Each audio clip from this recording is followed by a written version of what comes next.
워키뉴스 송금종 기자와 함께하는 훈훈한 경제 시작하겠습니다. 오늘도 스튜디오에 송금종 기자 나와 있습니다. 안녕하세요. 네, 안녕하세요. 송금종 기자입니다. 네, 오늘은 어떤 주제로 함께할까요? 네, 대통령 직속 정책기획위원회 산하 재정개혁특별위원회가 종합부동산세 인상을 필두로 한 부동산 보유세 개편안을 공개했습니다. 시나리오대로라면 다주택자가 보유한 시가 20억 원 주택의 종합부동산세 부담이 연간 최대 47만 원 늘어날 것으로 추산됩니다. 시가 30억 원짜리 주택이라면 최대 174만 원이 많아지는 건데요. 다주택자 종합부동산세 부담이 다소 늘어나겠죠. 앞으로 어떻게 될지 자세한 내용 살펴보도록 하겠습니다. 네. 자, 드디어 정부의 부동산 보유세 인상 방안의 윤곽이 공개됐습니다. 자, 어떤 경우에 세금이 늘어나게 될지 오늘은 종합부동산세 개편안을 주제로 이야기 나눠보도록 하겠습니다. 자, 먼저 종합부동산세에 대해서 설명부터 좀 들어봐야 될 것 같습니다. 종합부동산세가 어떤 세금인가요? 네, 종합부동산세는 대표적인 부동산 보유세인데요. 보유세는 재산세와 종합부동산세로 나누게 됩니다. 부동산 과다 보유자에 대한 과세 강화와 부동산 투기 억제, 불합리한 지방세 체계를 개편하기 위해 도입한 제도로 2005년부터 시행됐고요. 2016년을 기준으로 연간 1조 5천억 원가량이 현재 거치고 있습니다. 2007년 당시 2조 8천억 원이던 종부세는 부자 감세 정책을 시행하던 이명박 정부를 거치면서 대폭 완화돼 10여 년 만에 절반 가까이 감소한 겁니다. 그러면 이 세율을 어떻게 매기는지도 좀 궁금한데요. 가지고 있는 부동산에 대해서 얼마만큼의 세금을 내야 합니까? 네, 중앙정부에서 고시한 공시가격 기준으로 납세자별로 이를 합산해 주택의 경우 6억 원을 공제한 뒤 공정시장가액 비율 80%를 적용해 부과합니다. 네, 뭐 그동안 종합부동산세에 대한 논란이 많이 나왔습니다. 게다가 현 정부 들어서 보유세 개편안에 대한 예상안이 계속 나오면서 종합부동산세 이야기가 자주 등장을 했는데요. 오늘 그 내용 좀 자세히 짚어보고 가도록 하겠습니다. 어떤 방안이 좀 담겨 있습니까? 네, 크게 5가지로 볼 수 있습니다. 먼저 종부세 과표인 공정시장가액 비율을 연간 10%포인트씩 올리는 방안, 즉 공정가액 시장 비율만 개편하는 방법이 있고요. 두 번째로 세율의 누진도를 키워 최고 세율을 주택 기준으로 2.5%까지 올리는 방안, 즉 세율만 개편하는 방안이 있습니다. 공정가액을 개편하거나 세율을 개편하는 방안이 담겨 있다면 그 둘을 모두 한꺼번에 개편하는 방안도 있겠네요? 네, 맞습니다. 공정가액 비율과 세율을 모두 개편해 이 두 가지를 병행하는 방식이 있고요. 다음은 1주택자와 다주택자의 차등 인상도 있습니다. 1주택자는 공정시장가액 비율만 올리되 다주택자는 공정시장가액 비율 및 세율을 인상해 차등 과세하는 거죠. 그리고 마지막으로 과표 구간 조정이나 3주택 이상 추가 과세 등 5개의 안으로 구성되어 있습니다. 네, 자, 그 안들 하나하나 살펴보도록 하겠습니다. 자, 먼저 이 재정개혁특별위원회가 제1안으로 제시한 건 공정시장가액 비율 인상안인데요. 비율이 얼마나 올라가는 겁니까? 네, 공정시장가액 비율은 과세 표준을 정할 때 공시가격에 적용하는 비율로 종부세의 경우 현재 80%입니다. 그런데 1안이 주택과 종합 합산 토지 공정시장가액 비율을 연 10%포인트씩 단계적으로 인상하고 별도 합산 토지는 현행을 유지한다는 내용이기 때문에 2년에 걸쳐 100%까지 높아지는 것이죠. 네, 공정시장가액을 연 10%씩 올린다. 그럼 이렇게 공정시장가액만 올리는 방안 실행할 가능성은 얼마나 있는 겁니까? 공정시장가액 비율은 부동산 시장의 동향과 재정 여건 등을 고려해 시행령으로 60에서 100%까지 정할 수도 있습니다. 그러니 별다른 법 개정 없이 정부의 의지만으로도 가능한 방안인 것입니다. 네, 만약에 이 공정시장가액 비율을 2년에 걸쳐 100%까지 높이게 되면 종합부동산세로 내는 세금이 얼마나 늘어나게 되는 건지도 좀 알아볼까요? 공정시장가액 비율을 현재보다 10%포인트만 올려도 시가 10억 원에서 30억 원을 소유한 1주택자의 경우 세금 부담이 최대 18% 증가하게 됩니다. 또 다주택자로 주택 합산 시가가 10억 원에서 30억 원일 경우에 세금 부담이 12.5%에서 24.7% 증가할 것으로 예상되고 있습니다. 만만치 않은데요. 만약에 그렇게 되면 세 부담이 늘어날 사람들은 얼마나 많아질까요? 네, 주택 보유자 27만 3천 명, 토지 보유자 6만 7천 명 등 총 34만 1천 명의 세부담이 늘어나게 됩니다. 공정시작가액 비율을 100%로 올렸을 때 더 거치게 되는 세금은 주택 1,578억 원, 토지 2,376억 원 등 총 3,954억 원에 달하고 있습니다. 네. 자, 이렇게 공정시장가액 비율만 개편하는 방안 먼저 예상을 좀 해봤고요. 두 번째 안도 좀 보겠습니다. 두 번째는 세율의 누진도를 키운다는 거죠? 네, 그렇습니다. 재정개혁특별위원회가 이 안으로 제시한 것은 주택과 종합합산토지의 과세표준 구간별 세율을 최대 1%포인트까지 차등 인상한다는 내용입니다. 그러면 주택과 이 종합합산토지의 세율이 얼마나 차이가 나게 됩니까? 네, 주택은 6억 원 이하는 현행 0.5%로 유지하되 6억에서 12억 원은 0.8%, 12억에서 50억 원은 1.2%, 50억에서 94억 원은 1.8%, 95억 원 초과는 2.5%로 각각 0.05%포인트에서 0.5%포인트까지 높이게 되고요. 종합합산토지는 15억 원 이하는 1%, 15억 원에서 45억 원은 2%, 45억 원 초과는 3%로 각각 0.25%에서 1%포인트 인상하게 됩니다. 또 별도 합산토지는 현행 세율을 유지하거나 0.1에서 0.2%포인트 인상하고요. 인상을 그 인상 비율로만 들으니까 확 와닿지가 않는데요. 만약에 그렇게 되면 세 부담이 얼마나 늘어나게 되는 걸까요? 네, 주택의 경우 시가 30억 원이라고 할 때 1주택자는 5.3%, 다주택자는 6.5% 증가하게 되는데요. 거기에 해당되는 인원은 12만 8천 명이고 세금은 적게는 4,992억 원, 많게는 8,835억 원 더 거칠 것으로 예상됩니다. 네, 알겠습니다. 자, 이번에는 세 번째 안도 살펴보도록 하겠습니다. 세 번째 안은 공정가액과 세율 두 가지를 모두 개편하는 방안인데요. 자, 이건 어떻게 얼마나 올라갈까요? 네, 공정시장가액 비율을 연 2에서 10%포인트씩 인상하고 누진 세율은 주택과 종합합산토지의 과세표준 구간별 세율을 최대 1%포인트 정도 수준으로 높이는 방안인데요.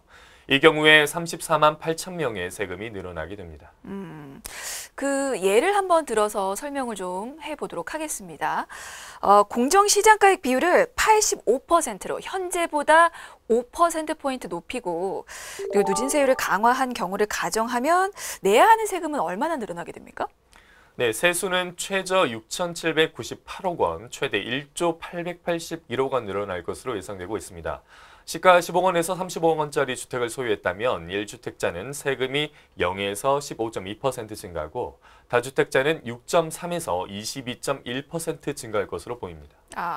그러면 85%가 아니라 90%로 그러니까 공정시장가액 비율을 10% 높이면 아무래도 세금이 훨씬 더 늘어나겠네요. 네, 그렇습니다. 세수는 최대 1조 2,952억 원 증가하게 됩니다. 시가 10억 원에서 30억 원짜리 주택 소유자를 기준으로 세부담은 1주택자가 0에서 25.1%, 다주택자가 12.5에서 37.7% 증가하는 것으로 추산되고 있습니다.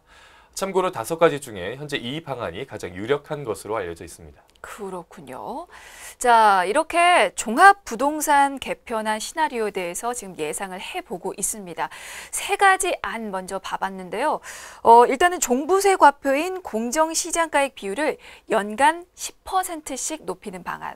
그리고 세율의 누진도를 키워서 최고 세율을 주택 기준으로 2.5%까지 올리는 방안 나왔고요. 그리고 공정시장가액 비율과 또 이 세율을 모두 개편해서 이 두 가지를 병행하는 안까지 지금 예상을 해봤습니다.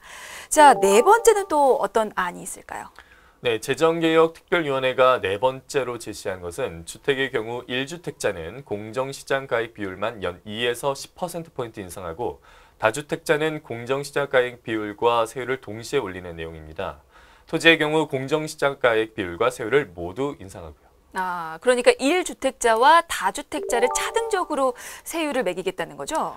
그렇습니다. 이 사안을 따르면요. 주택이 시가 8억 6천만 원에서 19억 3천만 원일 경우 종부세 부담은 최대 280만 원 늘어나게 됩니다.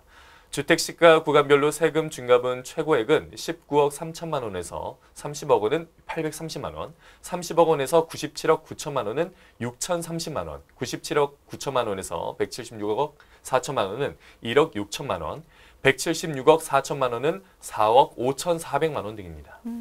세수는 얼마나 늘게 될까요?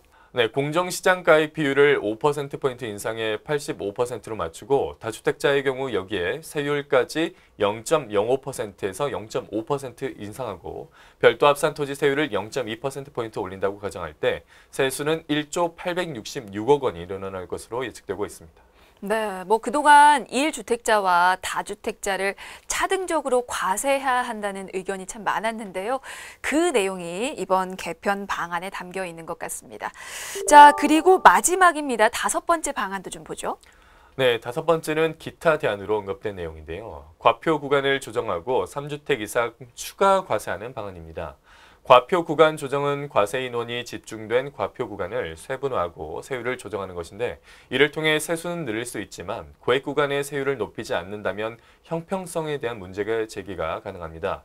또 3주택자 이상에 대해서 추가 과세를 할 경우에 부동산 시장이 안정되고 임대주택 등록을 유도할 수도 있겠지만 고가 1주택자와 저가 다주택자의 형평성 문제가 생길 것으로 현재 보고 있습니다. 네.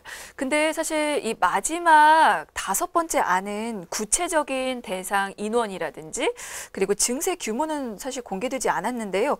뭐 그런 방안들 외에 1주택자를 우대하는 내용도 있을까요? 아닙니다. 특위는 1주택자 우대를 강화하는 데는 부정적인 모습입니다. 1주택자 우대의 경우 이미 과세 기준 금액이 9억 원으로 다주택자 6억 원보다 높고 장기 보유 특별공제와 고령자 세액공제를 통해 최대 70%까지 세부담 경감 조치를 시행 중이기 때문입니다. 네. 그렇군요. 뭐 1주택자를 우대할 경우에 고가의 1주택 수요가 또 급증할 수도 있으니까요. 자, 그러면 종합부동산세 외에 또 다른 세금 개편 제한도 예상이 됩니까? 네, 재정개혁특위는 중장기적으로 효율성과 형평성을 강화하는 차원에서 부동산 취득세와 보유세, 양도세 등 단계별 세제를 합리화할 것을 제안하고 있습니다. 취득세는 세율 등 세부담을 점진적으로 줄여야 하고 단순 누진 세율 체계를 비례 세율 체계로 전환해야 한다고 보고 있는데요. 아울러 부동산 유형별, 취득 원인별로 복잡한 세율 체계를 단순화할 것을 현재 제안하고 있습니다. 네, 그러니까 취득세도 그렇지만 보유세도 개편이 필요하다는 거죠? 그렇습니다. 보유세는 점진적으로 강화돼 지방세인 재산세와 국세인 종합부동산세의 역할을 구분하는 차원에서 세율 체계와 과세 방식을 개편할 필요가 있다고 보고 있습니다. 아울러 임대사업자 등 주택 임대소득에 대한 과세를 강화하고 1세대 1주택 장기보유 특별공제를 개선하는 등 주택 양도 차익에 대한 과세를 합리화할 필요가 있다는 내용도 현재 담기고 있습니다. 네. 자, 이렇게 개편 방안이 여러 가지가 나왔지만 모두 확정된 게 아니고요. 어디까지나 제안한 것이기 때문에 이제 다양한 의견 수렴 후에 제대로 확정이 될 텐데 앞으로 어떤 과정이 남아 있습니까?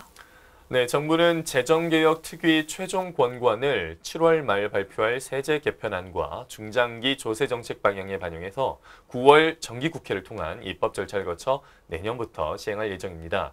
또 재정개혁특위는 하반기에 재산세 개편 방안과 공시지가 현실화 방안들을 담은 부동산 세제의 종합적 개편 로드맵 논의에 착수해서 연내에 최종 권고안을 도출해 정부에 제출할 예정입니다. 네, 이렇게 제안한 여러 가지 방안들 중에 하나로 이제 제대로 된 가닥이 잡힐 텐데요. 당연히 개편이 필요하다는 의견도 있지만 이 개편에 대한 우려의 목소리도 있잖아요. 네, 5가지 중 어떤 방식으로 가더라도 세금 부담이 늘어나는 시나리오지만 대다수 전문가들은 개편에 따른 시장의 강한 충격이나 급락은 없을 것으로 현재 예상하고 있습니다. 다만 단기적으로는 거래 위축이 불가피하겠죠. 또 결과적으로 세금을 내는 기회비용을 고려할 때 대기 수요가 있는 민기 지역이나 보유 가치가 기대되는 부동산 상품으로 수요가 이동하는 양극화 현상이 일어날 우려도 있습니다. 네, 뭐 앞으로 국회 등을 거쳐서 구체적인 개정안이 확정이 되겠지만 뭐 이번 발표를 시작으로 정부의 이 보유세 인상이 기정사실화되고 있는데요. 모쪼록 최선의 방안으로 결론이 나기를 기대해 보도록 하겠습니다. 자, 오늘 훈훈한 경제는 여기까지입니다. 지금까지 쿠키뉴스 송금종 기자였습니다. 고맙습니다. 고맙습니다.